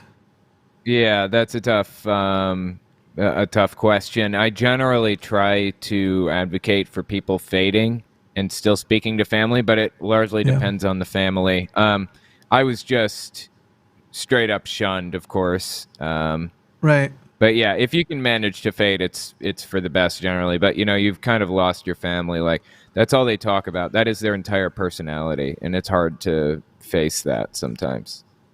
So here's the thing. Leaving the church is why I don't have my family anymore. But I made the choice eventually to not have my family. It was technically I who cut off many, at first individual people in these places, and then like my parents. But so as far as like as this goes, I didn't fade, but I also don't speak to my family. If anything, I became a very loud and boisterous. At first, I was very much in the recklessly angry atheist phase, which is different than just being an angry atheist, because I'm actually starting to think we should stop shitting on this phrase angry atheist. Why wouldn't you be fucking angry if you look around and see all that religion is doing? I'm still an angry atheist. So, but there's a recklessness that comes out of anger, and a bigotry that can come out of anger, and an obstinance and an arrogance and all these things that don't exist well in a society. And so that's probably where I started, and I just wanted to keep fighting with my parents about stuff. And they, though boundaries that were unreasonable were put into place from their side, which their boundaries were basically like, okay, at this point you can never talk about religion, but we'll keep talking about religion to you. That's the boundary. And those sorts of things would come up. And then I mellowed out and I started to learn how to have better conversations. And then I eventually made a YouTube channel. And it wasn't really, as far as my parents go and some of the family that would then extend out from that, that wasn't until the beginning of last year that I gave my final try. There had been some other gaps where I gave my final try and went, let me see if I can have some sort of relationship with these people. And an attempt was made, and it was immediately established that this will still be abusive. And I walked out, and that's pretty much been the end. The cordial messages move between us occasionally, but that's pretty much it now. So yeah, it's unfortunately I'm not in one of your two categories, though I recognize that many people are. And then as far as the disassociate thing, I've started reassociating. Just I'm not literally a Mormon, but they won't take me off of their records. So I'm going to keep saying, yes, I am. I'm not moving it off myself. They can excommunicate me or nothing. So I am a member of the Church of Jesus Christ of Latter-day Saints. And I represent them. They probably want to count you, right? Yes, but I think part of it was their reluctance to do anything is because of PR issues they've had with public figures in the recent past. However, those issues were also the people they were willing to excommunicate were people who were willing to say, look, I'm a member and I'm saying we should change in this way. But I've been saying, look, I'm on their records probably maybe if they haven't shut me off or my dad hasn't forged my name on a resignation letter, which at one point I actually suspected he'd done and he may have tried. Anyway, I fucking, I don't know. I'm now just going to be like, I'm a member of the Church of Jesus Christ of Latter-day Saints. Let me tell you about my beliefs. Go ahead and associate them. Right. I am a Mormon, so what are you going to do now? That tone everybody just heard is me realizing I hadn't muted the phone system when I just disconnected it. Plum, plum. That's why everyone heard that. I assume everyone heard that. Anyway. Yeah. Claire says, Jimmy, have you ever watched Unnatural Vegan? I'm not vegan, but I love her. She's such an intelligent and ethical skeptic queen. No, I don't think I have, but maybe but again, if it ain't woodworking or animals, I'm probably not watching it. I just haven't seen that many. Have you heard of this person? I've not heard of this person. I only know of like the combative, famous vegans online, really. Like Cosmic Skeptic, Vegan Gains, those types of people. Got it. Yep. I know one of those names. Claire also said, can people raised Catholic who no longer practice call themselves secular Catholic or culturally Catholic, or is that only for Jewish people? Also, what's the difference between secular and culturally? Probably usually nothing. Most people, I would say, use those interchangeably. But yes, there are people who call themselves culturally Catholic, though I think some people think that if you're any version of Christian, to still then specify Catholic is kind of weird. Just to say culturally Christian is what a lot of people will do there. Even I used to say that, like, yeah, I'm not Mormon anymore, but I still, you know, have my little secular Christmas celebration and Easter. And now I wouldn't say I do. It's more of like, if there are people to do Christmas with, I do Christmas with. But if there's not, I don't care. It's just a fucking day of the week to me and otherwise. But so I think the difference when a Jewish person says they are secular Jewish is they probably are saying that they are in some way, while they don't believe in God, that they're still in some way participating either with a Jewish tradition rituals and stuff, or perhaps that they are ethically Jewish and then raised religiously Jewish, but now they don't have the belief of the supernatural side of Judaism, but they do have the belief in, or they do still engage with it in some way. Right. Whereas, so it's a little bit different. Yeah. There's probably a distinction, but as far as if you were to call yourself secular Catholic, I think that would just sound ridiculous. If you were to call yourself secular Christian, that would also sound ridiculous. It would. Culturally, Christian kind of makes sense if you're just trying to say, I still celebrate the holidays and I hang out with all my Christian peoples. But that's just my opinion. You know, take it or leave it. Only 3 of these chats left. The show will end at the end unless people want to send some more in. Again, if you have any question for Owen or myself, $5 or more gets read out. Otherwise, the show will be over, and today's episode we're going to have to sell the whole channel to Emmanuel because it didn't do well enough. Anyway, Claire says, the reason I censored that word is because every time I try to ask questions, YouTube won't let me. Oh, I wasn't worried about the censorship. I figured it was something like that. Like, let's see, it was, just getting the vowels out of there. I figured it was something like. What?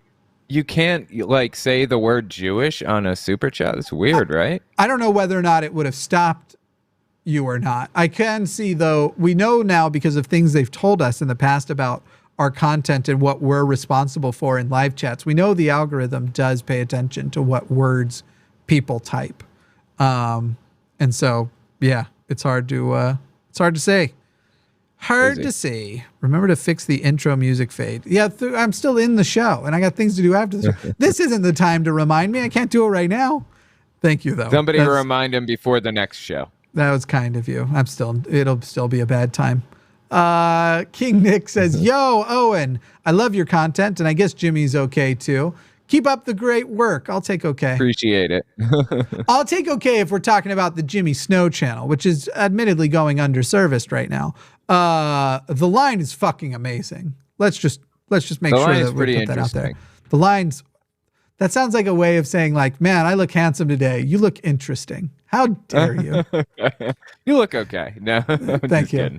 No, I'm very proud of what's happening on the line. I'm a big fan. Totally. It's nice to be a fan of your own project, whereas my own content as Jimmy Snow, I can't watch myself back after I'm done with editing and enjoy myself. My main channel is 360-something thousand subbies, but I'm really most proud of my unfiltered channel, which has like 20,000 subbies. I really like where that channel is going right now. Yeah. If I call you all subbies, will you hit the subscribe button? Hit that button, subbies. Hit the button.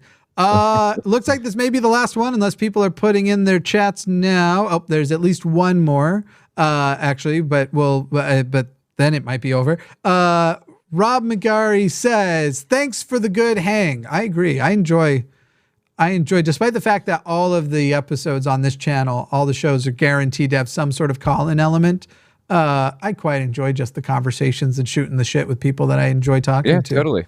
Yeah, it's my jam. Elizabeth Chris, who we know around these parts as Liz Chris, says, for all this channel does, love both hosts. Thank you so much, Liz Chris. I very, very much appreciate that. You've always been a very generous supporter, and you're awesome.